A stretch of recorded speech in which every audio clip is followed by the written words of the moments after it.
Hello, everyone. I'm the Vacuuminator. I'm Buster. And this week in Toku, it's been 1 week since we did this show. Turned our head to the side and said, fuck the Power Rangers fans. Yeah, I mean, also frick Power Rangers sometimes. We'll get to it. frick everything. Frick them Yeah. all. Yeah. We're gonna be like that one monster from Zenkaiger. Flip you all. Yeah. Remember that guy? That guy was great. Yeah, all the Zenkaiju monsters are great.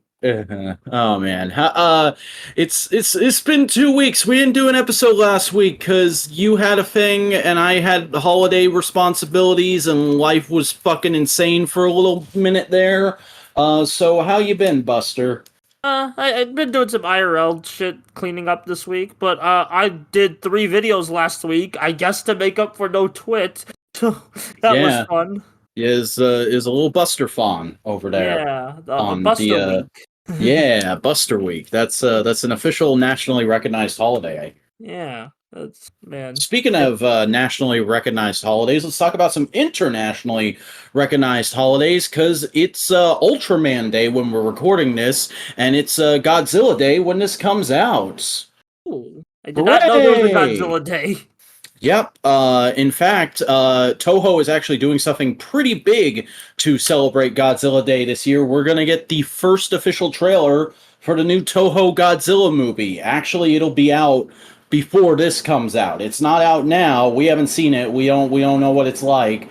But the new Toho Godzilla movie that's supposed to come out towards the end of this year is going to get its first trailer dropping at 7 a.m. my time zone tomorrow. All right, preparing memes for if it's good or if it looks shit. Preparing those. It's probably gonna look good, but like. Yeah, I'm honestly kind of hyped because we've not seen anything about this movie except a logo, and then they're just gonna drop a whole ass trailer on us for Godzilla Day. Like that's pretty special. Yeah, it's also kind of special because Shin Godzilla is kind of more of an Anno thing. It's still a really good Godzilla movie, one of the best ones, but it doesn't feel like as it is its own thing. It didn't feel like it was trying to be its own universe, a new universe starting. Yeah, this is kind of be like a return to form since like Final Wars, maybe. Yeah, we had we had the Heisei era, we had the Millennium era. Now it's time for the Reiwa era series of Godzilla films. Yeah, and then Millennium's mostly monsters. Yeah. Speaking of end of things. Oh man. So I just put this on the housekeeping section because it's a general thing that's going around right now, and we should probably acknowledge it. Twitter is kind of in its death throes. Traffic on the website has been going steadily down over the last few days because Elon instigated a really stupid change, and a bunch of people, including Mark Zuckerberg, launched Twitter alikes like 2 days later. We haven't currently decided where we're going to land. I'm on the waiting list for Blue Sky. I'm hoping it's good because if it's good, once I get in, that's going to be my preferred destination, and we'll probably move Modular and everybody else there. But at the moment, just Twitter is being super fucky because of the change Elon instigated. And, we might miss things. There might be news that just falls through the cracks for us for a while. That's been the case every once in a while beforehand, but now it's going to be like even more so. Just know if and when Twitter dies, and as it's dying, it's going to be hard to keep track of news the way I'm used to. I'm gonna have to like reorient myself to checking specific websites every day, or hope that all the specific websites I usually check and all the accounts I usually follow migrate over to Blue Sky with me. Again, assuming I actually go over to Blue Sky, because for all I know, I'm gonna get my email code and I'll get in there and I'll be like, oh, this is shit actually. I guess I have to do Freds. Well, you should do modular media. You should do modular media. Oh yeah, everybody should do modular media. You should do modular media. I'm doing modular media right now, actually. Yeah. If you want to do modular media, hey, give this podcast a like, comment down below, subscribe, ring that bell in order to enable notifications. Check out all the podcasts we got going here. There's this show. There's Saturday morning panels where we talk about Transformers and G.I. Joe. There's a No Prize podcast where we talk about comic books. There's Modular Components where we shoot the shit with guests. And there's Analytical Fanboys, which is our monthly media club. We just put out an episode on Doom for June, the original 1990s game. And coming up at the end of July, we're going to be discussing a classic set of G.I. Joe episodes, Arise, Serpentor, Arise. But for now, we're going to go ahead and get into the news right after I respond to this text. Just pretend intermission music's playing right now, because Vac doesn't edit the show. Sorry, my mom literally texted me a very important question. You know what? I'm going to try to do something. Question of the episode. We're going to try doing that. Okay. What did you think of the Ultraman Blazer premiere? Pretty simple one. So yeah, just give us your thoughts, positive or negative, on the Ultraman Blazer premiere. Oh yeah, we always want to hear everybody's thoughts on the new releases in the video description, but definitely talk about Blazer this time. It's the blazing sensation sweeping the nation. Yeah. Okay, let's get into the news. First and foremost, this last 2 weeks in Godzilla Tat, there is a super deformed vinyl statue of Millennium Godzilla coming out. What is this? There's a new special art design shirt of Ghidorah, the Free-Headed Monsters poster from Ghost X Ghost. There's gonna be a new set of vinyls for Batra, Gamera, and Gauss, and Toho and Bandai are starting up a Kaiju collection 1/700 unified scale series of figures that will be a subscription service. Basically, a bunch of vinyls that are all in scale with each other using the in-universe measurements, and you're going to get one every other week in the mail, and they already have 60 different figures planned. So if you've always wanted to get into Godzilla vinyls and you've never actually pulled the trigger, this might be a good place to start. Just give you a nice pre-planned collection jumping right in, but I haven't looked too deeply into it. Buster, do you care about any of that? No. All right, I'll tell you what I do care about, though, because I don't actually care about any of those things. They're just kind of interesting. Super 7 gave an update on their Ultimates line, saying that the first wave of their Godzilla Ultimates will be shipping soon. And just as a reminder, that is Heisei Godzilla, specifically the 1989 version, and Biollante. And this also gives us our first in-hand package shots of these figures, and the finish on them looks a little gummy, plasticky, but I've seen Super 7 figures a lot before in like reviews and in hand, and this is kind of the general look I was expecting from the renders we saw, so I'm not too worried about these. They look all right. I didn't pre-order them, but I tell you what, if they hit at the right time, I'm mighty tempted, because that's exactly my Godzilla and the kaiju from my first Godzilla film, and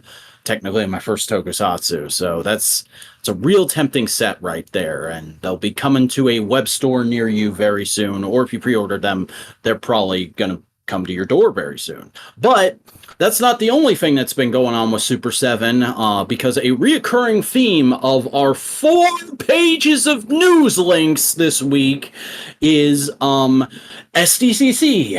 San Diego Comic-Con is just around the corner. It is 2 weeks away as of this recording, and a lot of places have been announcing their exclusives and or having them leaked. Super 7 is, of course, one of those people, and for those of you who aren't familiar, Super 7 really loves to go all out for SDCC, mainly because they have a physical store that's like 10 minutes from the convention center. So they'll Ah. like completely make it over in a theme of sorts. Like 2 years ago, it was Skeletor's Lair from He-Man. Last year, it was a Cobra recruitment center from G.I. Joe, and I think this year they said it's actually going to be like a proper G.I. Joe base. But that doesn't mean there's not going to be exclusives for other brands.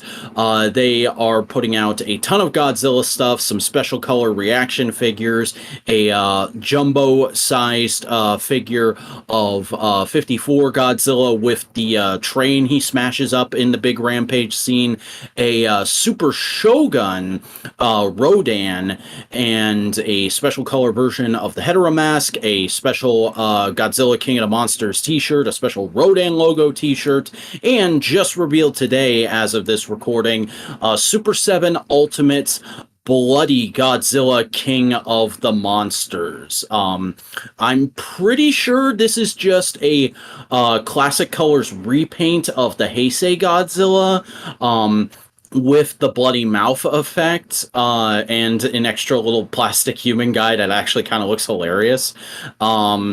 I would be down for this if I could find it for a non-ridiculous price, but the rest of the stuff doesn't really interest me, and I'm probably never going to see this for a non-ridiculous price because it's exclusive and it's Godzilla merch and it's Super 7, so meh, that stuff's out there if you want to try and get it if you got a middleman that's going to be at SDCC, but I don't. We're not even a page into the news. Oh my god.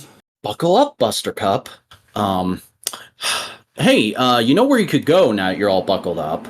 Godzilla Fest? Yeah, because G-Fest is happening next weekend. I somehow didn't hear about this at all. I guess I need to follow the official G-Fest social media accounts or something. That would probably have been a smart idea months and months ago, Vac. But G-Fest is going to be July 14th through 16th in Rosemont, Illinois. And a company called Seismic Toys has announced a bunch of special translucent glow-in-the-dark variants of their Godzilla vinyls. And one of which is actually the suit reuse for that one episode of Ultraman. Yeah, it's a cool vinyl. Yeah, those are kind of neat. If you're going to G-Fest, you might as well pick those up if they're not too expensive. But hey, $100 or something, I think. Oh, Jesus fucking Christ. What is wrong with Godzilla collectors? Or like one product is $100. I'm not sure if it's the it's the vinyls that are $100. Yeah. Christ alive. Let's talk about something that would actually be worth $100. We are getting a free pack of Rodan, Mechagodzilla, and Garuda from Godzilla vs. Mechagodzilla 2 in SH Monster Arts.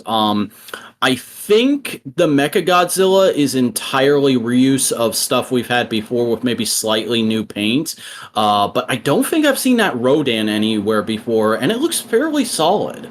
Yeah, all three of these toys look really cool. I'd love to get the Mechagodzilla, although, like, it's too expensive and I haven't seen the movie it's from yet, so... Yeah, pre-orders for this has already opened. It's going to be shipping in December, and it's going to run you $168.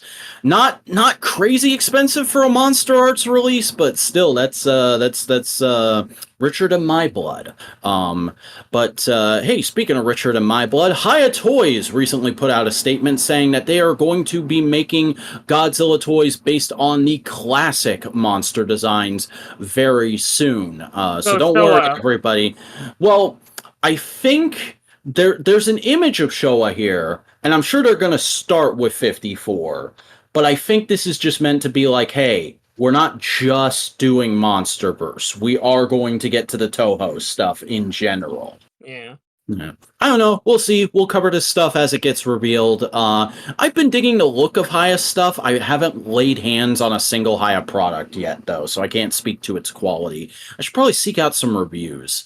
But hey, I often talk about how I've not seen as much Godzilla as I would like to have, because Godzilla is one of the most well-known tokusatsu franchises, and I've only seen like a handful of movies. I might finally be able to solve that because a 24-hour Godzilla channel is coming to Pluto TV with exclusive films for U.S. territories. The list of films that are going to feature on the channel are All Monsters Attack, Godzilla 1999, Godzilla 2000, Godzilla 1954, Godzilla Raids Again, Godzilla King of the Monsters 1956, that's the American cut of 54, Mothra, Ghidorah the Three-Headed Monster, Godzilla vs. Mothra, Invasion of the Astro Monster, Ebra, I always forget how to pronounce that name.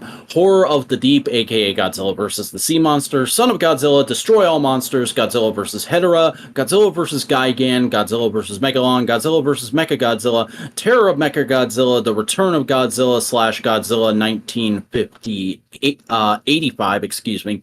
And this is getting into the exclusives. Godzilla vs. Biollante, yay! Godzilla vs. King Ghidorah, Godzilla vs. Mothra, Godzilla vs. Mechagodzilla 2, Godzilla vs. Space Godzilla, Godzilla vs. Destroya, and then the rest of these are not exclusive. Rebirth of Mothra 2, free, Godzilla the Series, Godzilla vs. Megaguirus, Godzilla Mothra and King Ghidorah, Giant Monsters All Out Attack, Godzilla against Mechagodzilla, Godzilla Tokyo SOS, and Godzilla Final War. So basically every Toho film? Yeah, basically everything up to Final Wars. That's kind of insane. Yeah, I just decided to check on the channel. Currently, they're playing Son of Godzilla. So.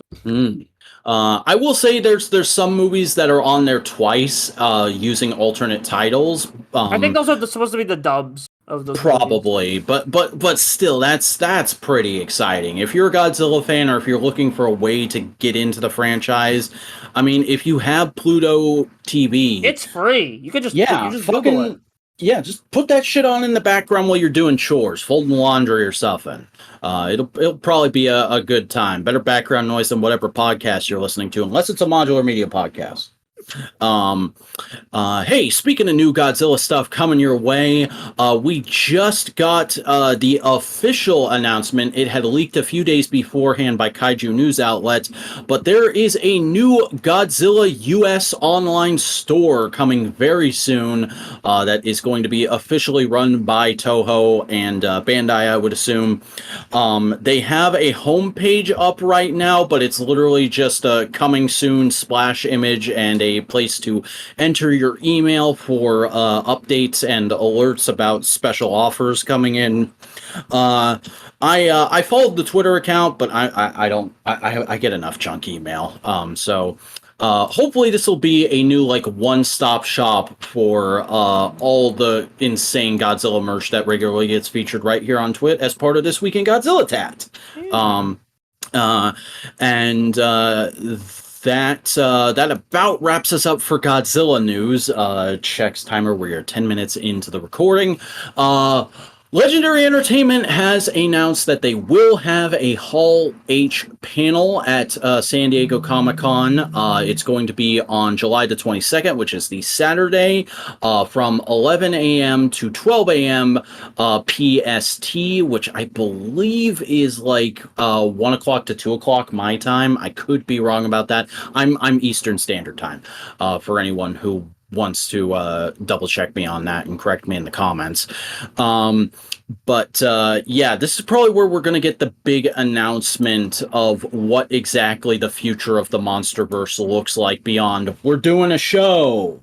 And also, we also have Godzilla X Kong. Yeah, we might get like some initial teaser images or like an official logo for that. We already had the official logo, remember? Did we? Yeah, with Lanky Kong. We talk about so much shit on this show that I just fucking everything goes out my ear, especially when it comes to stuff like that.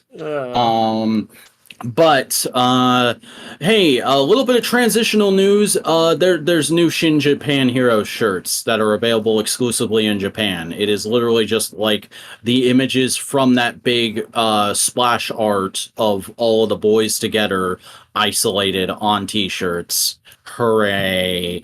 Let's get into the Ultraman news here. First and foremost, he says jokingly, there's a new official Ultraman store, Ultraman button-up with, like, classic Hawaiian shirt style art of Ultraman battling Red King and a couple other kaijus. It looks nice. It's a nice kind of like formal, like hanging out at the cookout kind of attire. If you're an Ultra fan who just has to have an Ultraman shirt for any occasion, and if you're an Ultraman fan who just has to burn their tongue off at any occasion, we have a new line of Ultra 7 themed hot sauces announced by Jade City Foods. I believe we talked about them doing an Ultraman line of hot sauces at some point. Okay. They have an Ultraman line of hot sauces, and also just like they have like just also dark roasted coffee. You can get like coffee, Ultraman themed coffee. I'm actually looking at the website right now. They got like as an Ultra 7 fan, it's pretty cute to see them all on hot sauces. Although each hot sauce like individually is $18. That's Jesus a bit much. Christ. Yeah, I've been getting some sauces like in when I do groceries because I like having sauce on my chicken, and like usually they're like $10. So like I mean I kind of get it, but also 18's a bit much there, man. That's like double the price of your usual sauce. Like yeah, the only sauce I'd pay more than like $8 or $10 for is they got this, I forget what it's even called because we haven't had it in a while, but they have like a special sauce at Pollo Tropical that you can just buy a bottle of, and I fucking love that shit. Yeah, but as a fan of Ultra 7 hot sauces, maybe it's good. I'm not paying that much to find out. Yeah. Let's get into some Blazer news. Yeah! This is all kind of from a week ago, but we got the final casting announcements for the dub. Keith Silverstein was announced as the voice of Retsu Haruno, and we got the official English dub trailer, which we don't need to watch anymore because the fucking show is out. Good for you, sir. Also, it was revealed that in their like official technical specs for stuff, Blazar is using real-world locations. It's not all like made-up fictional city of Townsville type stuff like Ultraman has been doing in New Generation, and I think a lot of other eras as well. Also, I'm just looking at what Keith's done. He was in Street Fighter 6 as Dalsum. That's Good pretty for big. him. But yeah, that's a cool little detail. Another pretty interesting little detail is via online toy store listings, we found out that Blazar is going to be getting a special weapon at some point soon in the series, the Z-Axe, which looks interestingly familiar. What's a familiar too? Oh, Zet? What? Let me look at this. I'm pulling up. What? Alpha Edge? Are we actually getting crossover shit? Oh. I wonder, sir. Because they said no crossover shit, but then again, Taguchi did Zet. So, what's going on here? Like, is this going to be a movie thing, maybe? I don't know. Oh, we have no idea, because this is a leak. We just don't know, but it looks cool. It looks like a cool weapon, and it presents interesting possibilities. And speaking of possibilities, we're getting an official Ultraman Hindi channel for the fans that only speak Hindu. Nice that Subaraya is continuing their global outreach.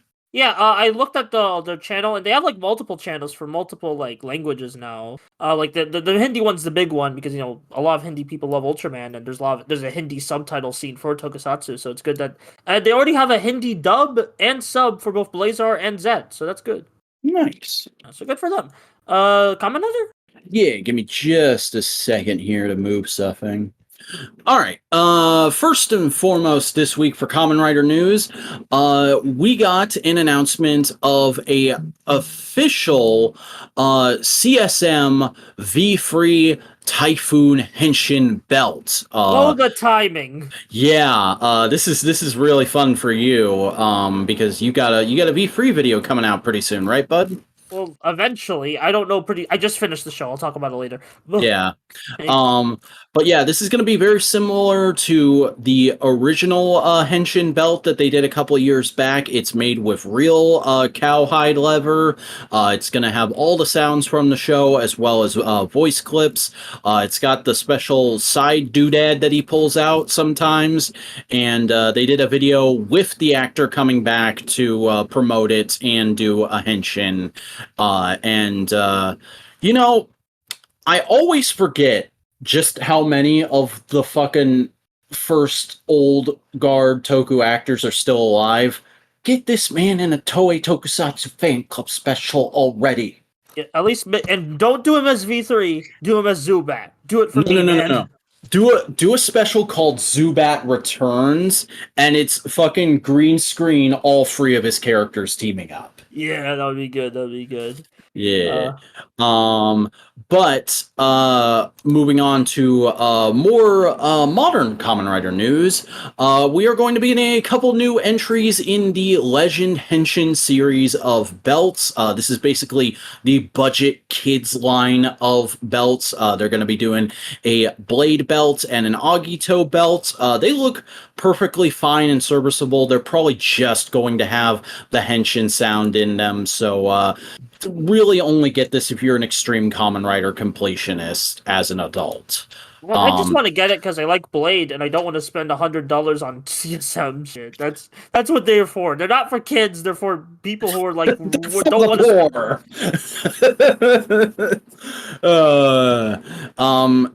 But speaking of people who aren't poor, people who like to buy expensive Japanese Blu-rays are going to be excited because there's a 20th anniversary Kamen Rider Ryuki Blu-ray that is going to be coming out very, very soon. And to promote it, they are doing a big talk event that's going to have a lot of the cast come back as like a big public panel thing where you can ask questions, and it's going to be recorded and included as a bonus feature on the Blu-ray. So if you're in Japan, go to that and ask them what they think of Kamen Rider Dragon Knight. Probably mentioned Dragon Knight because, like, again, that actually was a success in Japan. Yeah. But hey, speaking of international crossovers, Gaku Sano has announced his first American convention. He's going to be coming to Japan World Heroes 2023, which I believe is it's a Los Angeles convention. It's happening in August. I think it's it's either the week before or the week of Power Morphicon. Oh no, yeah, because basically what they do, it's like the same guys, but it's like usually they swap out like you don't like Power Morphicon, so I don't think you'd like this. But basically they swap every year. It's like one year Japan World Heroes, the other year Power Morphicon. Okay, so there isn't a Power Morphicon this year. It's every other year. Perfectly fine. I don't keep track of what year it is that they do it. Yeah. Also, Go on Red is there. I don't know if we reported on that before. No, I had not. I had not even seen that. I was just like, oh. Gaku Sano doing his first American convention. We don't often get Kamen Rider actors, especially main Rider actors, at American conventions. So I felt like it was worth mentioning. If you're going to be there, get him to sign an Apple crate for me, will you? God damn it. Moving right along, Team Rider confirmed that they're going to be doing a U.S. release of the CSM Century King Moon Driver from Kamen Rider Black Sun. Fine, whatever. The people who want to get it, here's your way to get it. I have nothing negative to say about this because that show is available in the US. Hey, speaking of getting merch for Black Sun, if you have the Black Sun Figuarts and you want to recreate that very specific part of the series, now you can, because SHF Upgrade is releasing a fucking wheelchair. It's not even just any wheelchair, it's just the Black Sun wheelchair. That's crazy. They're literally advertising it as like, look, here he is with the leg removed. Here he is fucking riding it like he's in fucking Tokyo Drift. It's amazing. These guys are clear. Actually kind of want this just to use for general figure photography. Yeah. I don't have any Black Sun stuff, but like this is the most just plain basic wheelchair I have seen in this scale in a long time. So like highly recommend it if you're into figure photography and don't just want it for Black Sun purposes. But hey, speaking of wanting things for Black Sun purposes, Hot Toys unveiled a new promo shot of their Kamen Rider Black Sun, as well as Battle Hopper. They are going to be doing Battle Hopper, everybody, because you can't do Kamen Rider without his bike. It looks fine. It looks like a Hot Toys. Can we get jealous now? Sure. The Gashapon US group has announced that they are going to be adding the HG Shin Kamen Rider line, which is something we reported on months and months ago, that these were going to exist. They're little statuettes of Riders 1 and 2, as well as 2 different versions of the Shocker Combat Men from the movie, or Shocker Lower Class Member, as they're called here. So yeah, if you're in the US, these are going to be slightly easier to get now. And by slightly easier, I mean unless you literally live in San Francisco and can get to Little Tokyo, it's just there's going to be more of them, so they're probably not going to cost as much on eBay. I really want the Nego one. I really want it too. I want it so bad. It looks so good. They look pretty good. That'd be a nice little set to just like have on your windowsill or something. That's exactly what I want to do, man. Oh, buddy. Hey, let's continue on with some Shin Kamen Rider merch. There's backpacks. Next. They gave the Kamen Rider one a little scarf. I think that's cute. Oh yeah, that is cute. Next. The Kamen Rider exhibition may be over, but you can experience it vicariously because Toei is going to be releasing a memorial book of photos and information about all the exhibits, as well as a special interview with the main free actors from the original Kamen Rider show. They got not just Fujioka, but, and I apologize, I don't know their names off the top of my head, but the guys who played Hayato and Taki to interview for this book. And if I've read this correctly, there's also going to be a promotional event for the book when it first goes on sale, where you can get all 3 of them to sign it and meet them. That's cute. I like God, that. I wish I lived in Japan. No, you don't. Also, like, fucking Taki's still alive? Why haven't we done a Toei Tokusatsu fan club Taki special yet? From what I understand, Taki's actor just is like he's more low key compared to Fujioka and Shiba. So like that's why, from what I've heard, he's just more like he's just kind of like done with acting, you know. Oh, he's like flat out retired. Something like soft retired, or it's like he still does stuff like that. So yeah, I mean, I haven't even seen Chiba in anything in years. So like, get him for something. I mean, he was in the Tyson. Like that's about it. Was he in the Tysons? I don't remember his face. Vocal role. Oh, well, I mean, like, I want to see Hayato's face again. Yeah, true. He's a good boy. Yeah. All right, let's move into some Geats stuff. First of all, they revealed the face actors for the movie guest characters. They look like fucking juggalos. Yeah, they look like clowns. One of them's Lupin Yellow. Cool. Mm-hmm. Lupin Yellow out there providing everybody with that clussy. Shut up. They announced there's going to be a special present if you go and see it at the theater, like there is with every fucking Toei movie. There's going to be like a rainbow version of the Geats ID core, which will be a thing in the movie. It's the Oneness core ID. It's probably like there's a moment where all the 4 different aces merge together and they get a special shiny ID core. Cool. Probably gonna be his movie form. Yeah. Also, there's been a bunch of premium Bandai stuff announced for Geats in the last couple of days. First of all, there's ties. You want to get ties with the ID core symbols on them? Boingo would. Yeah, Boingo definitely fucking would. There's going to be a memorial edition of the Laser Rays Riser that's going to have voice lines from all the users. It's going to have the premium Baraba and Keikara cards from the last couple episodes, and it's going to be actual size to the prop. So if you were waiting on that, there it is. Never buy DX anymore, folks. Everything's going to get a memorial edition, unless you just can't afford memorial edition.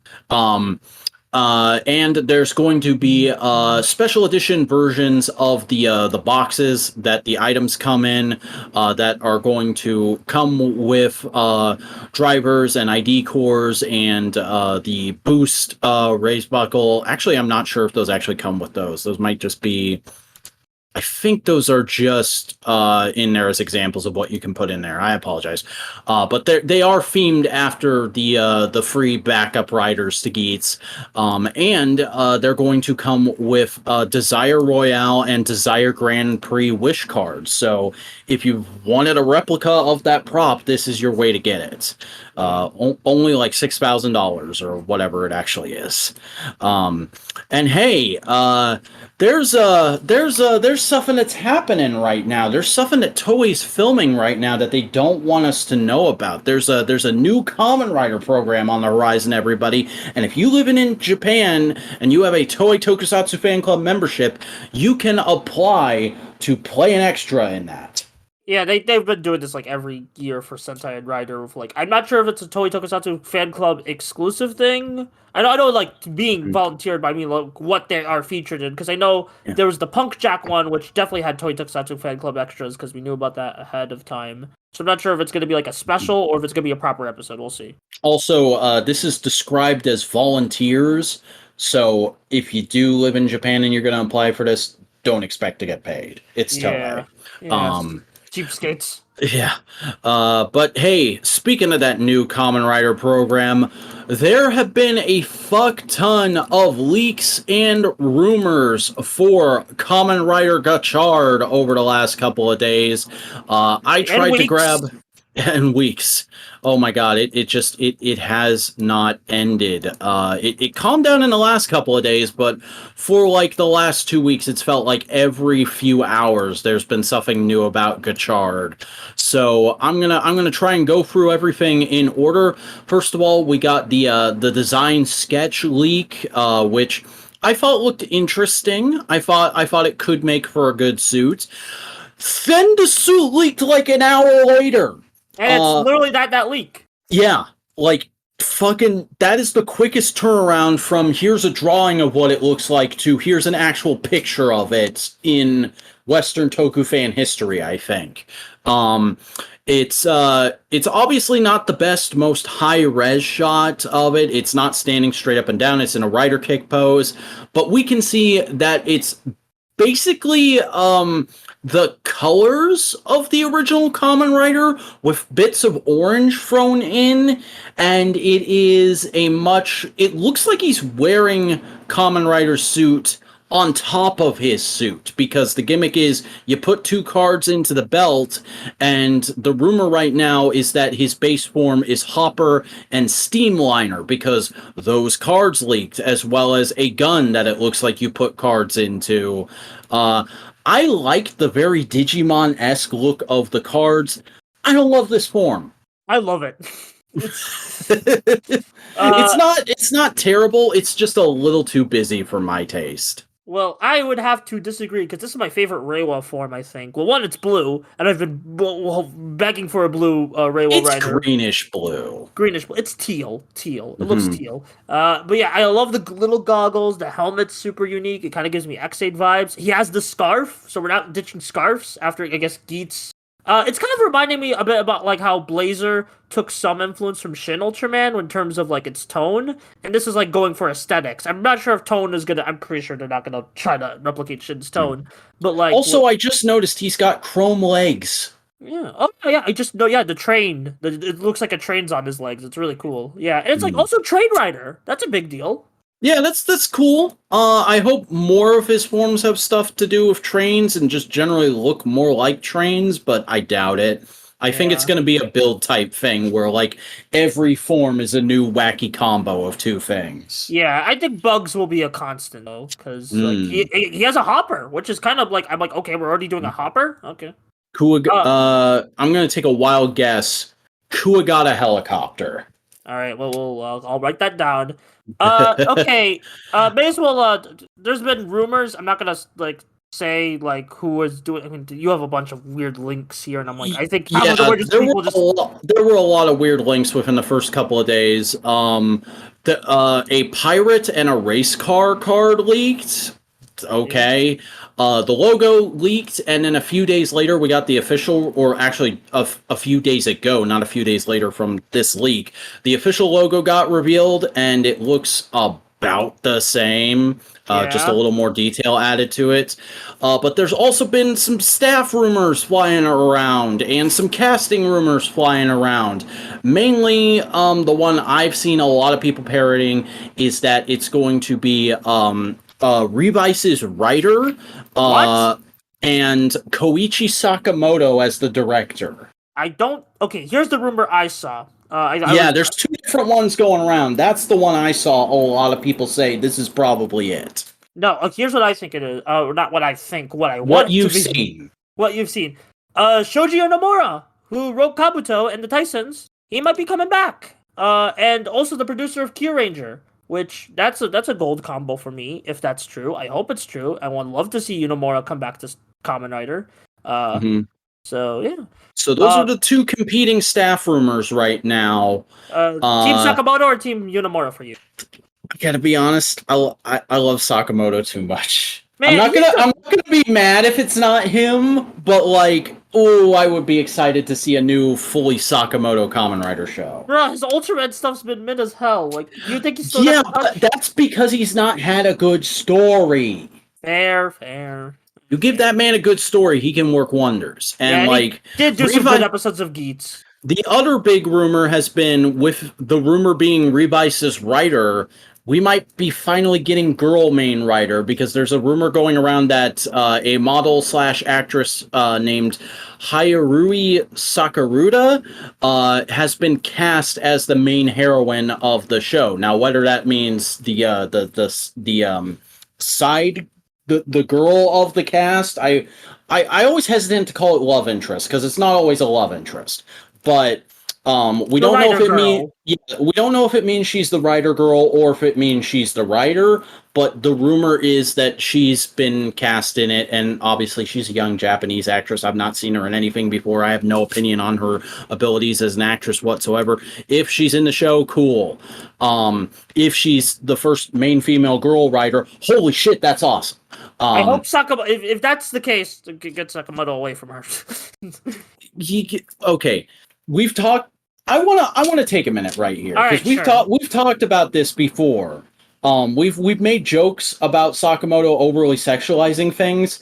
Becoming friends with Tim has told me a lot about like his views on certain things Sakamoto has directed, and it's made me realize there's a lot more purpose behind him doing that than just horny. Like, oftentimes it's to show a very specific thing about a character, like in the Platorin. Yeah, fair. Yeah, so I'm not as down on him for that anymore. I'm not above making jokes about it, but I'm not as down on him about it anymore. I'm just more worried because Regulus and Trigger were just like, those have his names plastered all over it. But like, I'm pretty sure, he's done good Geats episodes. Still looked amazing though. Yeah, and that's what he's responsible for. Yeah, he's done good Geats episodes anyway. Yeah. Anyway, Sakamoto ran over. Okay, yeah, back into the rumor list. There's been a bunch of rumors about pre-order toys going up for pre-order. There's going to be an upgrade set of linkage accessories for like a weapon, a sword, or something that can be placed on the belt. We don't exactly know what it is. There's a pre-order that's just listed as Third Rider new weapon rocket gun, and Third Rider new belt Decade. Kamen Rider Decade might be the third rider of Kamen Rider Gachard. And the reason we might think that, Masahiro Inoue tweeted out Decade. Yeah. Well, the rumor was going around for like half a week, and then he just tweeted the word Decade. And everybody's like, is that an acknowledgement? Alright, let's put this on hold until we talk to Josiris. Because put this on hold until we talk to Josiris. But yeah, there's more rumors confirming that the third rider is going to be Decade, and also there's going to be a rival rider similar to Machine Chaser, and Gachard's super form has a new sword. standard Kamen Rider stuff. Yeah, let's go to standard Sentai stuff, shall we? Yeah, let's move into King-Ohger news, well, kind of King-Ohger news. A new set of Ranger keys was announced to go with your Memorial Edition Mobirates. It's themed around sets of Rangers that come as the. I had this down, and then we had to wait a week. But, like. 10th anniversary. Yeah, 10th anniversary heroes. Heroes whose number series ends in 10. So you've got Kyoryuger, you've got King-Ohger, Abba Ranger, more Kyoryuger. All the Kyoryugers are in this except for a couple, and I'll say what couple in a minute. Dynaman, Die Ranger, and I think that's it, actually, because there's so many fucking Kyoryugers. But Geek with Chris was kind enough to point out on the Twitters that Def Uger, Kyoryu Navy, and Kyoryu Gray with the yellow slash are not included in here, even though they previously had Ranger keys. And also, it should be noted, if you're going to buy this, none of these are really necessary because we have keys to make the sounds for all these shows in the Memorial Mobirates already, and people have checked, there's no King-Ohger sound in there, so... Oh, that's lame. That's lame. Yeah, I mean, it came out, like, towards the end of Zenkaiger while Dawn Brothers was being promoted, so... Yes, yeah, it makes sense, but also... I mean, I guess for display it's... Yeah, if you just want to have a complete set of Ranger keys, go ahead, but also, like, meh. Super meh to me. And speaking of which, there's some new King-Ohger shirts. These actually look super sick, and I wish we could buy them. Yeah, there's solid designs. I like that there's shirts that are just Jeremy's symbols. That's cool. I like subtle stuff like that. Yeah. But speaking of something that is not subtle, we got a lot of leaks in official announcements last week because it was premiering that week for all the stuff for King King-Ohger. Specifically, the DX Crown Lance got an official demo video. The action hero for that form got official images, and we got I meant to take this off the news, but I just completely forgot. The fact that King-Ohger was going to wear it for a minute was leaked via scans. So there's all that if you want to go look at that. Moving right along, we got the announcements of the guest cast for the King-Ohger movie. They look like a bunch of very ornate fruits. Actually, the thing is, these are like people that are already dead in the universe because we're going to the land of the dead and they have connections to the characters. So that's very interesting. Oh, the first king of Shogadan, the guide of the underworld, and a former queen of Tofu. Yeah, so Kaguragi's at least going to get some interesting stuff to do. So. Do we think that's Kaguragi's mom, or didn't he say he deposed the former ruler at some point? Yeah, so that's going to be interesting to see. Interesting. Yeah. This movie might be better than I thought. But something that's not great is Superhero Time has announced they will be going on a break for the week of August 6th. I didn't see why. I just saw a tweet saying and showing the TV guide that showed that they were going to be going on a break for that week. Probably golf. I think it's like it's golf or some shit like sports gum be up to nonsense. But speaking of nonsense, remember way back when we talked about those Walmart exclusive VHS style 6-inch basic Mighty Morphin Power Rangers figures? They went up for pre-order as part of Walmart Collector Con. They're $17 each. Jesus Christ. Yeah, the price hikes are getting up there with these, even just the basic toys. I mean, they look pretty, like, if I were to get a figure of any of these characters, these are the 4 versions I'd go with. But like, I wouldn't pay $10 for these. These are like a $5 maybe pickup at Ollie's to me. Fair. I just don't want to, I just like the basic shits. Yeah, I know. You're basic. Yeah, basic bitch. Basic bitch buster. That's gonna be your new Twitter nickname. I'm gonna change it right now. Yeah.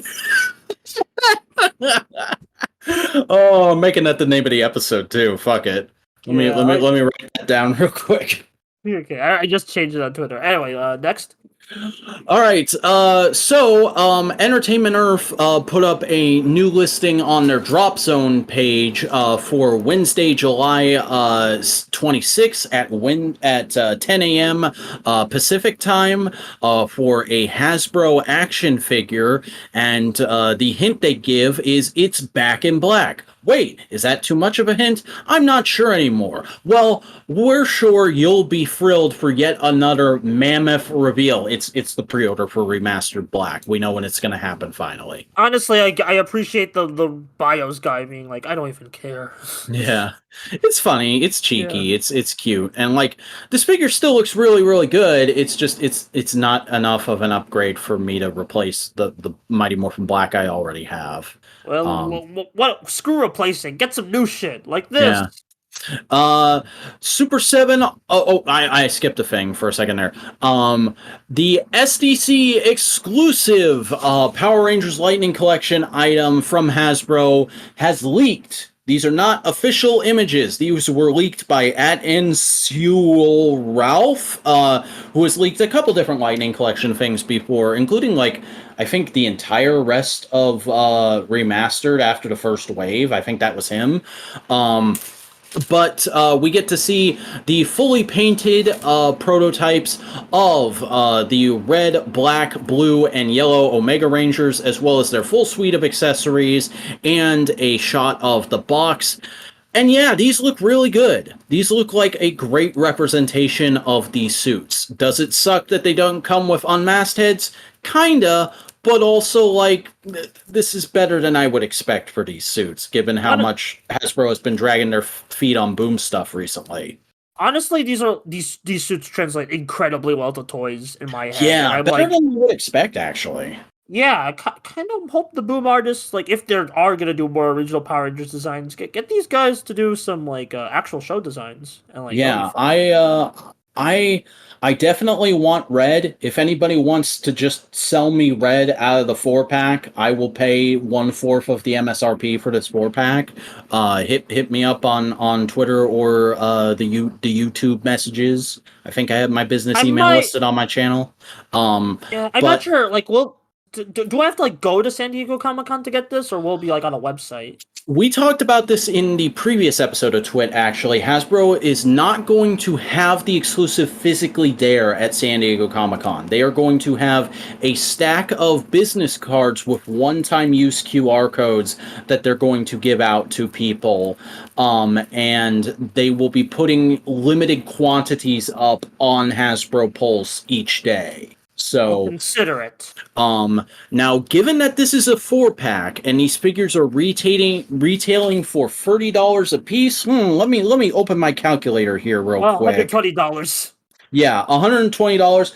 Probably $130 actually, given like shipping and SDCC tax. So yeah, not optimal, but if you really want these and you don't think you can pay that much this month, or like you don't want to pay the SDCC tax, it's the Lightning Collection. Hold out. We might see these as single releases at some point in the next couple of years.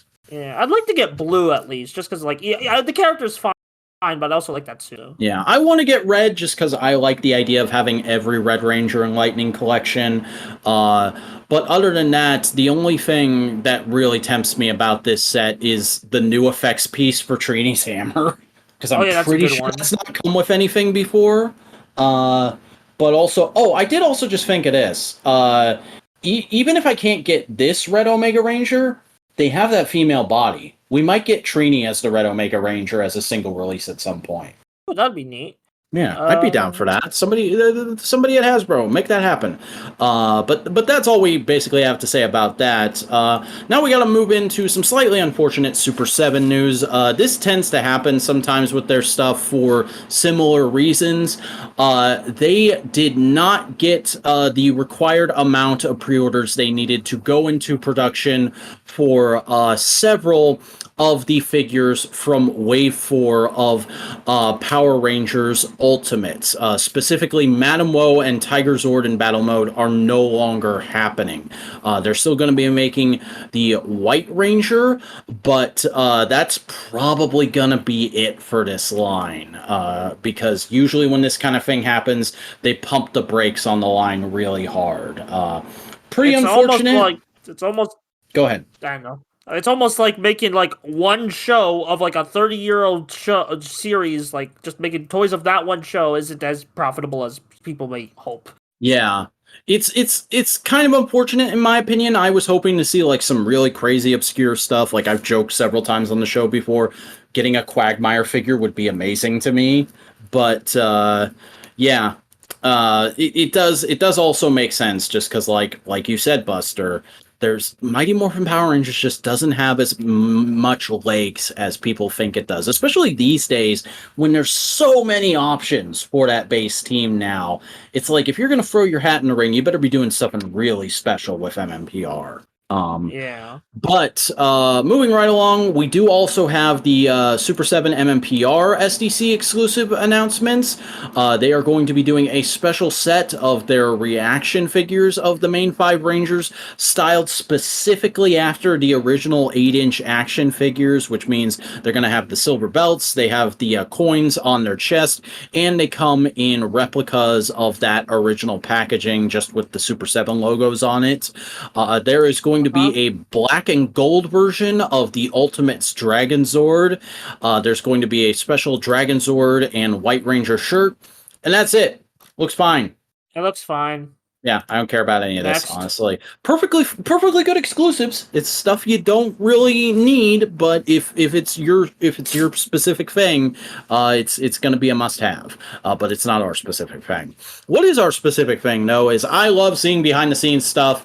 So even though the special has been out for months and months and months, the fact that Charlie Kesh posted a new IG video of behind-the-scenes footage of them filming her pretending to drive the Radbug 2, that made me real happy this week. I liked checking that out. But you probably don't care about that, Buster. So I'm just gonna move on to the next thing, which is they officially released the soundtrack for Once and Always. It is available on Apple Music and Spotify. I haven't had time to listen to it just yet, but I have no doubt it's really good because I watched the special and I like the music in the special, so I'll probably like it on its own. That's how things tend to work. But I don't know, Buster. Do you wanna comment on that at all? So the Once and Always soundtrack, that's pretty cool. I like that. Like we don't normally get that, and I'm glad it's out. Yeah, I have a feeling that literally only happened because it was Ron Wasserman. Yeah, he's pretty cool about making things available. Yeah, so thanks, Ron. I'll listen to it when I get a minute, if I ever get a minute again, because I have to look at things like fucking Hasbro City exists. They opened it. We found out about this literally when they broke ground like 3 years ago, and now it's finally open. It's essentially a Hasbro theme park inside an old mall in Mexico. There's a specific Power Ranger area with like a laser tag game and some cool cardboard diorama cutouts of the MMPR Zords and like a Zordon 2 facsimile. It looks like a fun place. I've seen some interesting images of this and like other rides. The G.I. Joe area looks really cool because they basically did the best they could with the space they had to replicate the pit. But yeah, not super a lot to report because it's a random theme park Hasbro opened in Mexico, and they said if it does well, we'll do ones in the U.S. and Canada, but I don't think we have like hard ticket sale numbers on this place yet. You'll see it in Defunct Land in about 5 years. Fuck. Also, Simon Bennett has been on a tear, posting about stuff over the last 2 weeks as he is wont to. Specifically, the first thing we have here, he posted a photo of some helmets that are on in his office in his new place, and everyone lost their goddamn mind because there's a helmet that looks vaguely like Lord Zed, and people went, "Is this Zed? Is Zed getting a redesign? This looks terrible. How could you do this to Lord Zed?" He literally said nothing about what this was. For all you know, this is like an art project his kid did. I mean, it's probably Cosmic Fury related because he loves Probably. King. This, for all we know, this is like the foot soldiers for Cosmic Fury. Which would be neat. I like the helmet either way. Also with the better helmets. It was fine. I don't feel strongly about it either way. Also, I think he went out of his way like a day or two later to say, like, guys, if I was gonna redesign one of the most iconic villains in the franchise, do you really think I would just randomly show that shit in an office photo? Maybe. We'll see. We'll see when the trailer comes out. All right. Now on to some kind of sad news. It was officially announced last Wednesday that Power Rangers production in New Zealand has officially come to an end. They have shut down their studio space, the lease has ended, and all of the props of value have been shipped back to a Hasbro warehouse in the US, and probably a lot of stuff got destroyed. Yeah, not optimal. It sucks. It's the end of an era, but also, like, they've been in New Zealand for 20 years. Yeah, even the Neo Saban days. Yeah, this could be a very interesting shakeup, at least in terms of visuals. Even if the show as we know it isn't continuing, whatever the next incarnation is, if they film it in the US or Canada or anywhere else in the world that's not New Zealand, could have the potential to look a lot more distinct than it would if they continue production in New Zealand. Yeah, although this basically confirms no season next year because this is around the time they start shooting the next season. So yeah. And also, like, writer strike happening, and also we just got the news today that actor strike broke, so who the frick knows, you know? Well, it's not official yet. They have till Wednesday to reach a deal. Ah, okay. I did not know that. Yeah. So, it's probably going to happen. Yeah. Because everyone else is on strike. But that is neither here nor there. What is here and there is Simon Bennett has also been tweeting various details about Cosmic Fury, and I believe I'm actually missing some stuff now because some of these tweets no longer exist. If you're going to give information about your show, just fucking give it. Don't make it impossible to find. Don't make me have to track down screen caps. I can make a blog at this point. Yeah. Especially because Twitter is dying. But first of all, the main two things I can remember, because two of these links no longer work, but one of them does, and there's another thing I couldn't find the link for again yesterday when I was looking for stuff. So last week, Simon Bennett confirmed that the new Chroma Fury Saber in the Zenith Ranger roleplay set is not going to be in the show. He's never seen that design before, but the Zenith Ranger does have an individual weapon in the show. It's just not that sword. But the other thing is, I saw him, I want to say this was on Thursday or Friday. He just randomly tweeted like, "Hey, fun fact, everybody, Cosmic Fury is going to open in media res with the Rangers in the middle of a big battle on another planet, and there's going to be a really ambitious one-take shot." Ooh, yeah. I mean, if you want to open your new Power Ranger season like that, go. I'm all for it. That sounds fucking awesome. But also, like, I'm kind of upset that you told us. Because imagine if you're just sitting there on midnight waiting for the show to drop, and bam, that's the first thing you see, and you had no idea it was coming. Yeah, it also makes me wonder, like, is it... we'll wonder later, but, like, Dino Fury Season 2 opened with, like, a similar kind of, like, ambitious shot with the rooftop run, so, like, it's nice that they're keeping that tradition. Fucking driven into the ground on social media before I had a chance to actually watch the episode, so I'm not letting that shit happen again. Yeah, my sleep schedule's fricked up. I'll probably just watch at least half of the show before. I'm either watching the show when it drops, or I'm gonna do the thing I did with Once and Always, take the day off work and just not look at social media until I can watch the episode Yeah, or the show. Fucking. Let's get into merch news. There's gonna be a lunch bag and a backpack. they look cool. I like They the look artwork. cool. Also, why the fuck would they be doing this if they're just farting the show out?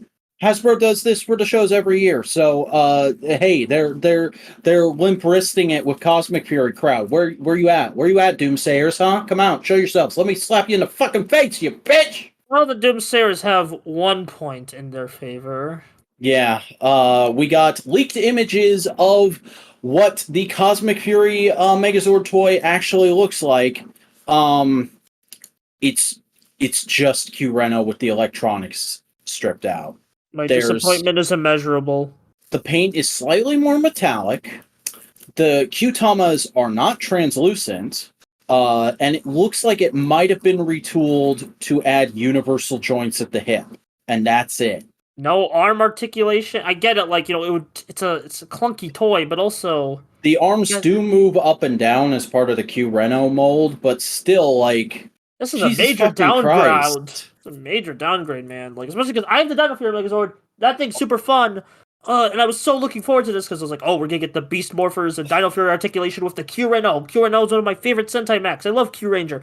Like, I would be down for this if they left the electronics in, but it looks like they stripped them out, and that was the main appeal of Q Reno as a toy, was those bright-ass LEDs and all the noises that you got from putting different Q-Tamas in. This just looks like an overpriced brick. Yeah, not optimal. Big major downgrade. I'm gonna say it has blow moment. Here's hoping when we actually get it in hand, it looks like there's a bit more articulation we just can't see from these images. But I'm not getting my hopes up. And I mean, I haven't been buying the Hasbro era Megazord toys anyway, so what do I care? I literally went to look for Q Reno listings after this got revealed. I'm like that disappointed. I was so excited for this. This was like my major. You should slide into Taka's DMs. Like I looked at Taka's store. It doesn't have it at the moment. He might start restocking. We'll see. Just send him a message. Say, hey man, if you find a Q Reno, let me know. I'd like one. Yeah. But that is it for the Power Rangers news this week. We have one final piece of news, which is that Guillermo del Toro tweeted they have plans for Pacific Rim's 10th anniversary. Not major plans. They have a small something special planned, and he doesn't know the precise date yet, but there is going to be something to celebrate the 10th anniversary of the release of the original Pacific Rim, and I fucking love that movie, so I'm excited for whatever it is. I'd love to see a theatrical re-release, because I always start watching that movie, but I never finished it, so I really should. Oh, man, I would watch a Fathom event. I would drop everything for Fathom event at Pacific Rim. Yeah, I mean, like, hey, Disney's doing a bunch of re-releases this year. Why not Pacific Rim? Yeah, Disney, Miyazaki, just fucking get on the train, Legendary. Yeah. That's it for news. We are finally done. That's all the news that's fit to print. How long have we been recording? I don't actually want to know. Just Buster, take us on to the new releases. The 2 weeks of fucking new releases. Oh god, I'm already drained because of stuff outside of my control, but frick it. Pink Tokusatsu Creation, Josiris, episodes 9 and 10, Behind the Fiction, and Array of Truth. The show's mid. The show is not mid. The show has fucking jumped the shark in the last 2 episodes. Like, No. I legitimately think it went from, like, the show started off really bad, and then it got okay, and then these episodes just fucking went off the rails. There is nothing but fucking around with composite shot effects and spouting random nonsense that's supposed to be like deep, meaningful interpretations of the characters, except we haven't gotten to know the characters enough to understand it yet. And there's the worst fucking effect shot I have ever seen in a tokusatsu in episode 10. There's a shot where Josiris stabs himself with a big sword, and it's clearly just the one shot of Masahiro Inoue pasted over where the sword is supposed to be with a plug-in blood effect. And there's even a moment where, like, the other Masahiro Inoue slightly draws the sword back, and there's like no showing that that is affecting the other Masahiro Inoue. It is so bad. It looks like it's from a fucking asylum film. I lost it cackling when I saw that. Yeah, see, to me, these episodes are just same old, vague nonsense. I don't really see I don't really see how the show could jump the shark when I'm not even that invested in it. You know? This, uh, yeah, no, I'm totally in the mode of this show is terrible, and I would not be surprised if it's bombing, if it's not doing at all the numbers in a way needed it to do, and maybe that's maybe he's gone crawling back to Daddy Toei. Yeah, maybe Gotch Decade wasn't even in the Gotchard plans until this happened. We'll see. He just walked onto set wearing the driver one day, and he was like, "Guys, I want to be in the show." And they were like, "All right, we like you enough." Yeah. Also, there's some like I don't know. I don't want to just the show. I don't get what people see in the show. People are like, "Oh, I love this," and I'm like, "It's just this vague nonsense." I don't like being that guy, but it's like there's nothing to it. The writing is non-existent. The acting is just okay. The direction is trying to be artsy, but rarely hits the mark, and the effects are fucking terrible. Like, literally, I said this on Twitter, and I stand by it. Database Rangers Power Reviews, a fan film production that is one man slaving away at a computer for months on end to get a single 20-minute video out, has better production value than this independent tokusatsu production that presumably, in a way, is paying professionals to work on. Speaking of professionals, Ultraman? Oh, sure. Yeah, okay. Ultraman Regulos, First Mission, Volumes 1 and 2. Did you watch Volume 2? I watched them both, yeah. Okay, because I didn't see you put in your media thread, because this is all there is to Fiction. Oh, that's all there is? I wasn't sure, because there was like an after-credits scene. So I was like, is that setting up another episode, or is that for the next Galaxy fight? For the next Galaxy fight, whatever. But alright, I'll put it in my media thread later tonight. Alright, Regulos. It was fine, I guess. I would say the first part is a little mid. I actually really enjoyed the second part. I thought the second part really tied into that kind of just pure fan service, goofy fun that I expect from the Galaxy Fight series. Yeah, the second episode's better. Although I kind of just I'm already kind of just down on Regulos, so it didn't really do much for me. And also, with how fun the second part is, I kind of got won over on Regulos, especially with like the bit at the end where it's like him and Reboot are going to be bros now. They're going to be like Rider 1 and 2 of Ultraman, and I was like, yeah, I want to watch that buddy cop show. Yeah, I mean, that could be cool, but I need to see for that. This story is just like, okay, Ultraman Shadow, okay, cool, I like Zerf, but also... They need to be the actual main characters of the next Galaxy fight. Actually show them being friends and doing cool stuff together. Yeah, because Regulus is just like, I think he has potential as a character, both fighting and characterization, but he's kind of just has like cardboard, but Reboot is pretty cool. So Reboot's great. I love Reboot whenever he shows up. The problem with Regulus is like he could have been really cool. It's just his show was a bunch of generic tropey drama bullshit that I didn't care about. Yeah. Well, like, hey, if you want to see like more traditional Galaxy fight, this works fine. If you want to see Ultraman Shadow from the Zerf movie, cool. Also, frickin' in the English dub, what's his name? Tom Constantine, who's on Geats. He voiced Zerab. Yeah, he did an okay job. He did better than anybody else in these Galaxy Fight dubs has done, but he also did not sound as good as he usually does when he has speaking roles. Well, that's because it's direct. It's all the direction because of the way they're directed to speak. Because they really got to get a new director in for these dubs, or just like freaking go to the Otacron. Who are doing the Blazer dub. Speaking of which, it's time, boys. It's Blazer Fridays. We're gonna do it. We're gonna do it. I've got this. Ultraman Blazer, Episode 1, First Wave. What did you think, Vac? This fucking grabbed me by the balls, sat me right down in my chair, and glued my eyes to the screen for the full 22 minutes. I really enjoyed this. The fact that we start in media res, the fact that it's got it's clearly got that Shin Ultraman influence of being very much from the ground team's perspective and having a ton of low angle shots. But then the fact that the kaiju fight, first of all, we've talked about it in the news a couple times. This new kaiju, love the design, love how crazy crustacean it looks.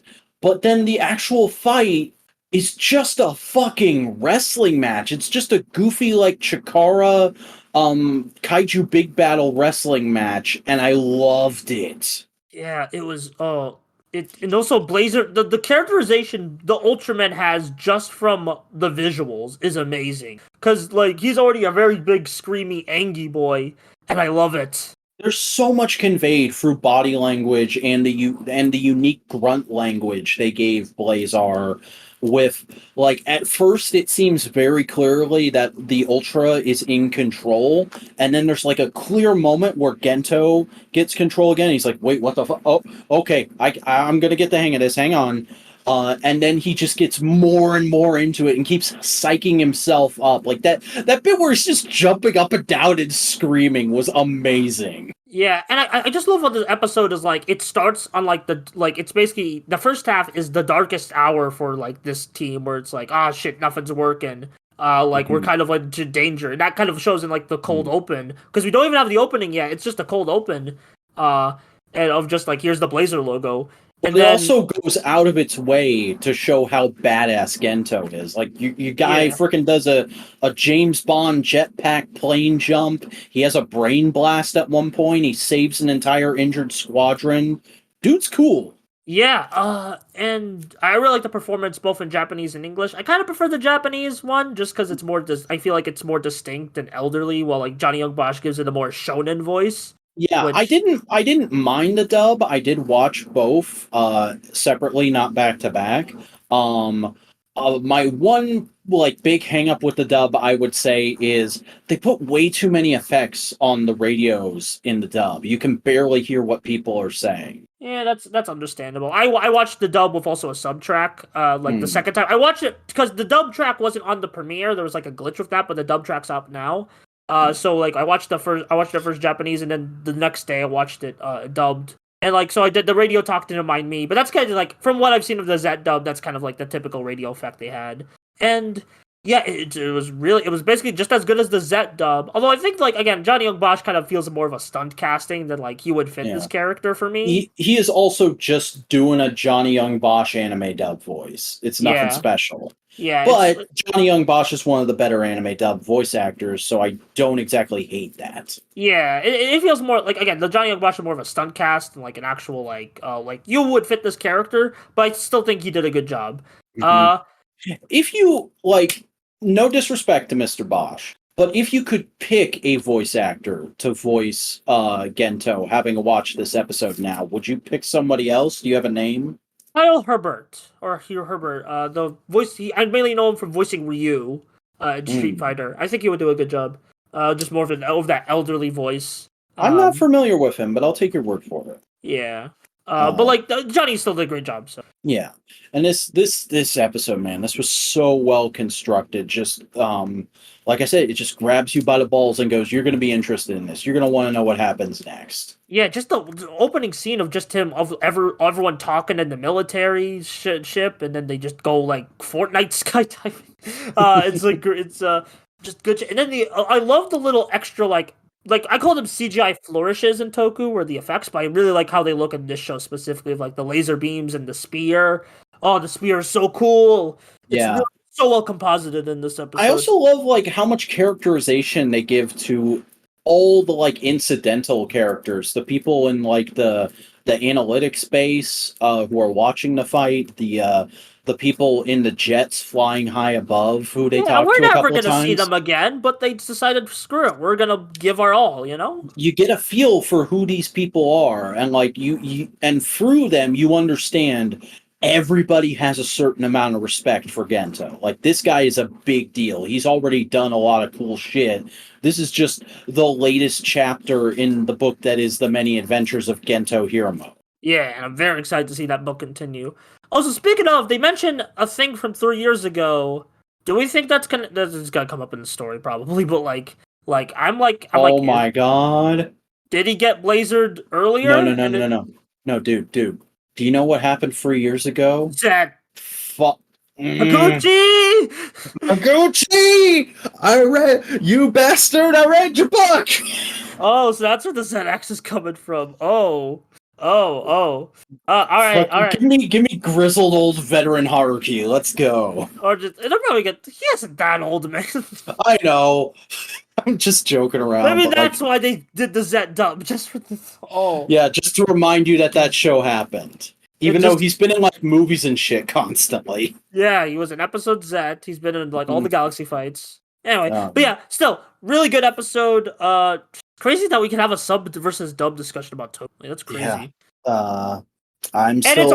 It's already like surpassed Z episode 1's view count. It's 3 million views. Holy shit! That is the fastest any video on that channel has grown, I think. Yeah, and also, like, I got YouTube ads the weeks leading up to it. That was crazy to see. Like, just getting YouTube. Like, I was watching a Ballad Wonderworld video, and that changed the course of Ultraman advertising for me, man. Oh my god. Yeah. We're about to enter a new era. The Ultraman sweep is in full effect, everybody. Yeah, it's been in sweep for a while, but that's besides Josh, I'm coming for you. I'm gonna beat down your door. I'm gonna make you make more Ultraman videos. Yeah. We should also make some Kamen Rider videos because it's Geets time. Yeah. But yeah, overall, we loved Blazers' first episode. Oh, very excited to see. Episodes 42 and 43 of Kamen Rider Geets. Genesis 4 and 5. 4 is God is Complete, Blade of Darkness, and 5 is Genesis 5. My name is Gao. I'm gonna pronounce it Gaigo. Gaigo. I'm pretty sure is that like Nago's father name? Yeah, I think that's his writer name. Yeah. So they don't say it in the episode, but that's what I'm guessing. All right, so this is kind of a weird pair to talk about because it's not officially the end of an arc, but it feels like the end of a period in the show and the beginning of a new one because it's an end of one two-parter and the beginning of another. Yeah, because Keiwa continues on his quest to do fuckboy shit, and he hands Surumi over to the DGP, and they make her into the goddess and give him his ideal world where all the people who died in the DGP come back to life, which means there's now just roaming gangs of Kamen Riders on the street because the DGP recruited a lot of criminals. Yeah, it's madness all over the place. I'll admit, I'm a little upset we didn't get like any cameos from writers we actually saw die in the show. Like if we got like a little one scene cameo from Ginpin or something, that would have been awesome. Well, 1, movie, we're gonna get that in the movie, and 2, final episode. Trust me. Probably, but also, so like. It is sad, and it's definitely played for sympathy and sadness, and oh man, he's just going further down the path to darkness. But I legit laughed when they just offhandedly said in one scene that, like, Sarah and their parents immediately got mooked again in the new world. What? I didn't off screen? Yeah, because she calls him, and she's like, Mom and Dad are being attacked by some weird mask guy, and then you see the chain go over her head and an explosion start up. And then the next scene, he goes to Jeet and is like, dude, my family died again. You gotta fix this. You gotta make a new world. You gotta fix it. And he's like, you already earned this world. You want a new world? Go fuck up Geets for me. Oh yeah, that freaking monkey's paw situation. It's like, oh yeah, you revived everyone, but you also revived the bad people. I kind of like that, where it's like some people don't deserve second chances. Also, even though they're repainted suits, I like premium Baraba and Keikera. That's fun seeing them to finally get in on some real suit action. Yeah, I like them. I like their suits a lot. Thank God they have physical suits. Oh. Also, hey, the boyhood dream finally came true for Keikera's actor, because they did a video promoting the Memorial Edition Laser Raise Riser with him and Baraba's actress, and he was just like, you know, I've been in bit parts in a lot of Toei shows, but I never thought I'd actually get to transform, and this is pretty cool. Yeah, good for him. He's been doing really good in these episodes where it's like he's pogging out and be like, yeah, that's a real Kamen Rider. That's Tycoon's finally the guy I want him to be. He's just going full Snyder, bro. Yeah, it's like, yeah, it's very interesting. I'm very excited to see like how that all shakes up. like at the end with like Tycoon, because I'm gonna let him cook. I know some people are very down on this not cartoon, on this Toku, but this arc that Keiwa is on. yeah, this arc that's Keiwa's on. But you know what? I like it so far, and I'm gonna let them cook. You know? Yeah, it's interesting, and I feel the same way about the whole Kamen Rider Gaigo thing. I know there's some people who's like, "Oh, god damn it, they redeemed another scumbag dad." Guys, I didn't have a problem with it with frickin' Deathstream, and I don't have a problem with it here either, because it takes Neon a long time to come around and go, maybe my dad deserves some sympathy. And the mom doesn't get redemption. She doesn't become a Kamen Rider. She's just kind of there the whole time. I'm gonna let it like next episode, then I'll judge, because I've seen some images. But like the dad is just going through it, and he's like, we've got to fix this. We have fucked this whole family up, and I have to do something to fix it. And he goes to Ace and frigging begs for help. He's not like, hey, give me some help, jackass. I gotta go save my daughter. She's your friend, so you want to help me, right? He goes on his hands and knees and bows down and is like, I have been a fucking shit, and I need to fix this. Please help me fix this. Yeah, I think I'm okay with him getting semi-redeemed, like he's here, but like the mom, no, man, no, don't do it. Just no. I think she will get redeemed by proxy, but I don't think there's going to be a big scene of Neon going like, "Oh, I forgive you for slapping me that one time." Yeah, like it's just gonna be like more of she's in the background. I think that's for the best. Yeah, some interesting episodes of Geats. I'm just waiting for it to see how it's all gonna shake up. Also, hey, after months and months of us going, are they going to do it? Are they going to do the thing? Time Fire became a commoner. Yeah, and he did basically the same pose to transform. Yeah, like I know the toy blog pointed it out, and that's pretty cool. But you know what else the toy blog has probably pointed out? An extra episode of Geats. Yeah. Or an extra episode of Shinobi. We're going to Geats Extra, Kamen Rider Tycoon meets Kamen Rider Shinobi. This is the most esoteric Kamen Rider thing I've ever watched. With that being said, I loved it. Have you looked up the meaning of the word esoteric? I know it's very like niche. It means niche and superfluous. And like, yeah, kinda, but also like I think this came at the perfect time because you're watching Keiwa go through it, and then you get this nice palate cleanser of remember when Keiwa was a good little boy? Yeah, and like they kind of like enhances like, yeah, this is what he's fighting for, you know? This is what we're trying to get back to. He's like Kaguragi. He's covering himself in mud for the good of everyone else. Yeah. This whole special is just we're in the middle of the final episodes of Shinobi, that show that totally has been happening this whole time, and then a bunch of ninja riders get pulled into it, and shenanigans ensue. It's good times. I like that. Now, as someone who kind of hated the first Shinobi miniseries, I love this. I think this is like, oh, the show got better. I haven't seen that, so I can't speak to it. I only know him from like that 1 or 2 episodes of Geo he was in. He was pretty good in those. His miniseries. I don't even remember him that well. I'm just like, yeah, this is fine. Yeah. I don't hate him. I have no idea what's really going on here, but it's fine. That's kind of the point. You're being thrown into a random episode of stuff, and that's what's going to happen. You picked out issue 73 of X-Men. Open bracket 2000 free close bracket. That's what this is.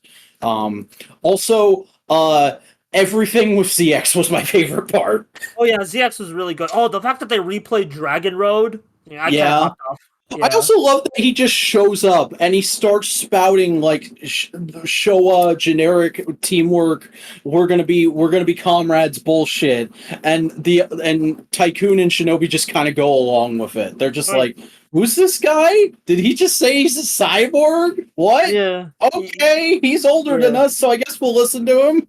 It was also pretty cool to see some X8 effects again with like Fuma and like Kenzan's always a treat, even though he kind of already got his special special little thing in the Outsiders mini, but like it's more just there for aesthetic.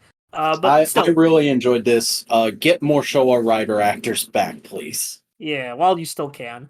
And yeah, I think this is just a really funny special, and they actually they made the sister kidnapping plotline funny this time. So congratulations, you did the bare minimum. You made the joke that everyone told me that was supposed to be funny. You did it! Woo! I'm sorry, I'm still bitter about like that reception to the video, but whatever. You know what I'm not bitter about? King-Ohger, or also I said that King-Ohger for you layman's. The episode 18 and 19, the Crown of Beginnings and the Royal Squadron God Ranger. These actually work really well together. Yeah, because this is like there's one more. The next episode does feel like it's also like sort of a crescendo, but this feels like it is the crescendo of everything so far. Of Recules is fucking around, and he finally finds out, and the others have to form a new alliance in order to save his ass. They're like democracy, you know. Mm-hmm. They went. What if we tried democracy and then put your stupid ass in jail? Yeah, which that's gonna get concluded up next week. But as for Mm-hmm. Crown of Beginnings, oh, that was a really good Kaguragi episode. And Yeah. I also love, like, I know, like, people are like, why is the Red Ranger power up episode focused on Kaguragi? Well, one, it all ties back to Racules because Kaguragi's been sucking up to Racules, but it's a facade. And then we also get to see a really cool scene of like Racules using the King power, but then like Racules is like, well, I trust Gira because that's Gira. That's what Gira like. He's kind of like the big leader, and so it makes sense that he would give it to Gira because we had the episode earlier. So it just cool suit. I love the suit. I also just love that scene where Kaguragi is talking to Recules, getting the exposition from him, and he leaves, and one of the aides is like, "Sir, was it really wise to tell him all that?" And Recules just goes, "I do find myself more talkative than wise around him for some reason." That's Gay. pretty gay. I know there's been a couple shippers out there. I don't subscribe to that shit, but I was just like, yeah, that's hilarious. That is. It's a funny dynamic. We'll put it that way. Yeah, and also just the fact that they're only now calling themselves King-Ohger in episode 19. That was just a really fun episode of just here's all the characters doing their shit, and then here's them finally uniting. That's really cool. It also makes me wonder what's gonna happen in the show post episode 20 besides fighting the Bugnarock, because like episode 20 seems like Racules' last big moment for a while. Racules has been the driving force of most of the plot of the show so far, so I feel like they're gonna throw him in prison for a few episodes. Something's gonna happen with the Bugnarock that makes them interesting in their own right, finally. And then maybe Recules is going to break out and become a problem again, or they're going to have to ask him for help and he's going to get a redemption arc. Or like I think they'll do a Dan Kuroto style redemption where it's not a redemption, but it's like an equivalent. You're a bastard, but you're the only one who can do this stuff, and he's just hamming it up. Yeah, that would be fun. I think the actor has the chops for that. But yeah, I really love these episodes. I love the action is cool as always. King-Ohger, good. It's good. Superior Sentai, baby. Also, some of the best acting in the show so far from Gira and Jeremy. I've been pretty lukewarm on them so far, but they had some great moments in these two episodes. Yeah, I can't really name a weak link in the cast for me personally. I love all of those characters. Like all the squadron, like the villain, and the villains are like hit and miss, but like that's just because they haven't had enough time to shine because Racules keeps hogging their screen time. But yeah, King-Ohger, really good. Yeah. You go first. We did all the new releases, so let's talk about old stuff and toys. I watched some more Kamen Rider 1971, episodes 49 through 55, plus the first movie, which is just called Kamen Rider vs. Shocker. It's essentially the chunk of the show where they are transitioning from Hongo to Ichimonji back again, and it's kind of funny because there's a bunch of episodes that just start with Ichimonji doing something, and then Hongo shows up, and then at the end of the episode he's like, all right, I gotta go back to Europe. See you later. And it's like, dude, are you just racking up frequent flyer miles? Pick a country. And then he does. And we get a new intro. And it kind of goes back to the way it was before, but with a bit of a lighter tinge to it. And that's somewhat enjoyable. I like that the show keeps slightly reinventing itself to keep you interested just when you're feeling wore out on it. And I have to take care of something. So talk about your show, and then I'll talk about my toys. I think I watched comment. Okay, I watched a couple things. Let me go to my thread because I forgot to write them down. I guess the big thing is I finally finished Kamen Rider V3. It's Kamen Rider V3. It's just season 1 of season 2. I mean, of 1971, basically. But there's a lot of good episodes in it. The final 12 with Rider Man really stand out. I think those are like the best stretch of the show, where it gets really like distinguished from 1971. And like Rider Man is a very unique character, basically a recovering bigot, for lack of a better word. So he's the inspiration for Kamen Rider Mach.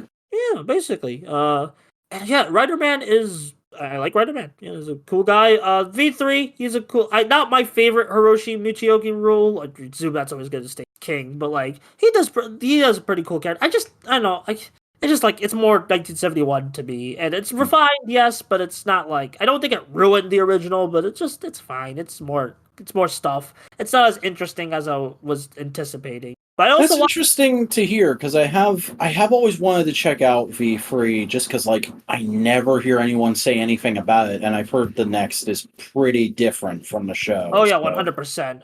I'd like to check it out and learn something about V3 as a character someday. I'll say this: don't watch 1970. Don't watch it right after 1971. Good God, don't. That's not happening. I was planning. I think I've talked about it on the show before. I've been planning to do something non-Rider or Sentai after I finish 1971, but a new sub of Agito just dropped this weekend, and I'm really tempted. A really good sub with the English dub included for all episodes have the dub, which is crazy. Yeah.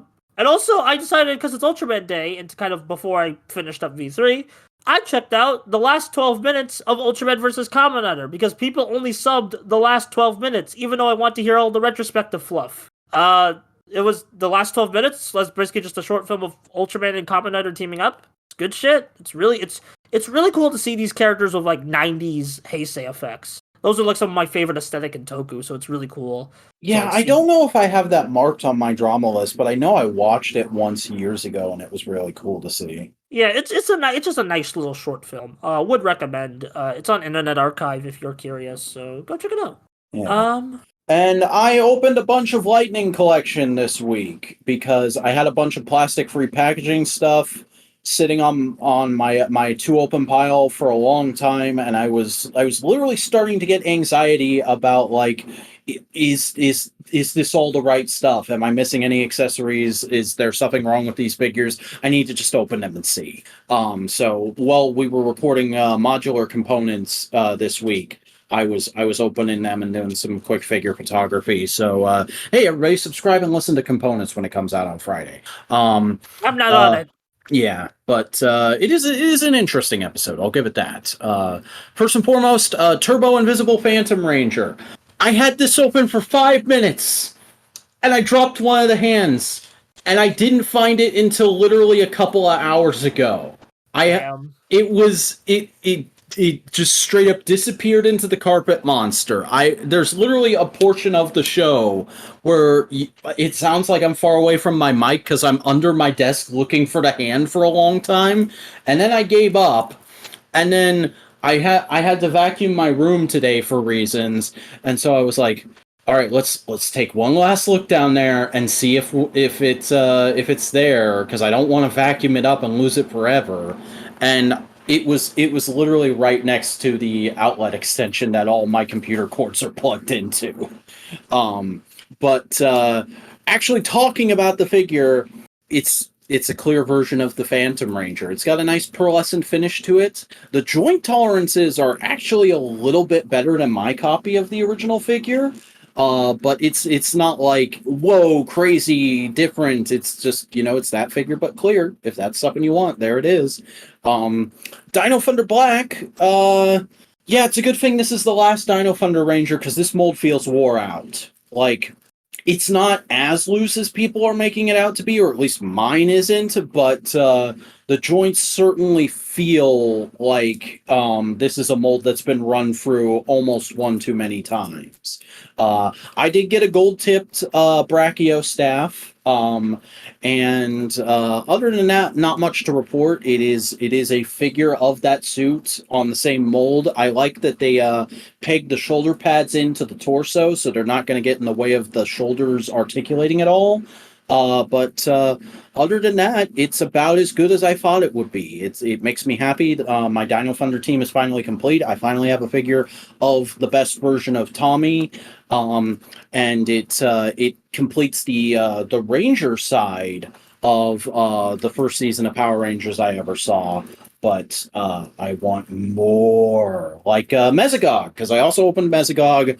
He's a fucking weird figure, man, because it's an entirely unique mold. He has this big rubber overlay robe that doesn't make articulating parts of him impossible, but it makes it a challenge. His arms are a really weird shape and are hard to articulate, and I'm certain it's just mine because I've not seen anyone else mention this, but the hinge that the ball joint his head pegs into is insanely tight on mine. I have to pop the head off the ball and then articulate the joint that way and pop the head back on to get it to move. Otherwise, the head just pops right off the second you start trying to put force on that joint. The effects parts are neat. I like that he has completely unique effects parts, but they're kind of hard to get onto him and make stay onto him. They're very different from what I'm used to. It really is a figure that has a learning curve to posing it. And I feel like I still haven't even gotten all the way around that curve. So I don't know. Like, it's cool that it exists. I'm sure people are enjoying it. I've seen people enjoying it. It's just, for me, it's like, this is not as intuitive as I'm used to with my Hasbro action figures, and that's weird. SPD Yellow, she's perfectly serviceable. I'm actually holding her right now. I've been messing around with her all episode. I said on my toy collecting thread for the year that they corrected the printing on the Morpher. I was wrong about that. It's just the back of the box shows an even wronger printing. It shows it upside down. On the actual figure, it's just reversed, like we were saying it was when it got revealed. But it's close enough that it doesn't bother me, and otherwise the figure is fairly solid. Like, the joint tolerances are all good. I'm not missing any parts. I didn't get Lost Galaxy Yellow by mistake. And the unmasked head looks enough like Monica May that I feel perfectly fine using it. And the base SPD team is now complete. I'm not going to say that team's complete because I still want Kat and I still want what's her fucking name? Not Omega, Nova. I still want Kat and Nova. And I want Crybots, I want Blue Heads, I want Orange Heads, I want Grum, I want some Monsters of the Week, and the same goes for Dino Thunder. Mesogog's cool, I'm glad we got him, but give me Zeltrax, give me some Terror Drones, give me some Monsters of the Week, give me Elsa. Like, don't stop. Keep it going. These are good, but I want more. I'm never satisfied. I'm a toy collector. But what you can be satisfied with is this episode of This Week in Toku, because we finally reached the end of our topic list. That's it. That's what 2 weeks of not doing this show will get you. So, Buster, tell everybody where they can go find you. Hi, I'm Buster. I'm tired, but I also have a YouTube channel where I uploaded 3 videos last week. You're not getting 3 videos this week because I need to take a break. Well, I'll probably do a video this week. But as for the 3 videos I did last week, which I'm really proud of, we have a Q Ranger analysis, an analysis of the classic Dragon Ball manga, and a retrospective on Ultraman Zero's impact on the Ultra series. So check those videos out. Really proud of them. Gas up the other content also on Twitter for as long as that exists at PusterBully3 and Tumblr, and I'll see into making my Discord public. I'm not 100% sure if I want to yet. We'll see. We'll think about it. Back? Hey, I'm the Vacuuminator. I make YouTube videos. They're things I'm fairly proud of. You can find them on YouTube at the Vacuuminator. I'm also on TikTok posting clips from my older videos at the _Vacuuminator. I'm on Instagram at the _Vacuuminator posting daily action figure photography. And I'm on Tumblr and Twitter aggregating all that shit as well as random thoughts and retweets or reposts of things I like. That is thevacuuminator.tumblr.com and at the Vacuuminator respectively. Folks, that is it for the last 2 weeks in Tokusatsu. Thank you so much if you listened to all this. Hope you had a good Ultraman Day. Happy Godzilla Day. Was the trailer cool? I don't know. Let us know in the comments if you got to the end, what you thought of it. There's your special bonus challenge that you just unlocked. We'll see you back here next week for whatever happens that week in Tokusatsu.